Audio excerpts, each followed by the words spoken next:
اگلا سوال راولپنڈی سے زین العابدین صاحب نے کیا، ایزی پیسہ اور جائز کیش میں رقم ڈالنے اور نکالنے پر 1000 پر 10 روپے چارج کرنا کیسا ہے، اور بل جمع کرانے پر 10 روپے چارج کرنا کیسا ہے؟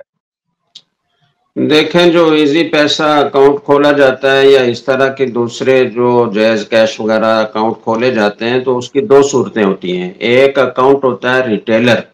جو کمپنی دکانداروں کو کھول کر دیتی ہے، اور دکاندار پھر اس میں جو سروس مہیا کرتے ہیں لوگوں کو،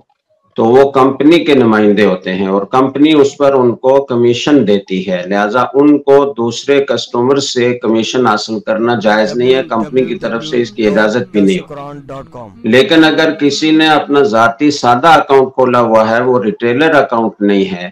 اور کمپنی کی طرف سے اس پر کسی قسم کی کوئی پابندی نہیں ہے، اور اس کے لیے آدمی وقت بھی لگاتا ہے، محنت بھی اپنی خرچ کرتا ہے، اپنے اوزار اور آلات بھی استعمال کرتا ہے، موبائل فون ہو یا کمپیوٹر ہو یا جو بھی ہو، تو اس کے لیے وہ مناسب سروس چارجز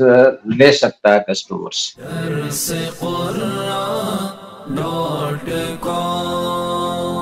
www.darsequran.com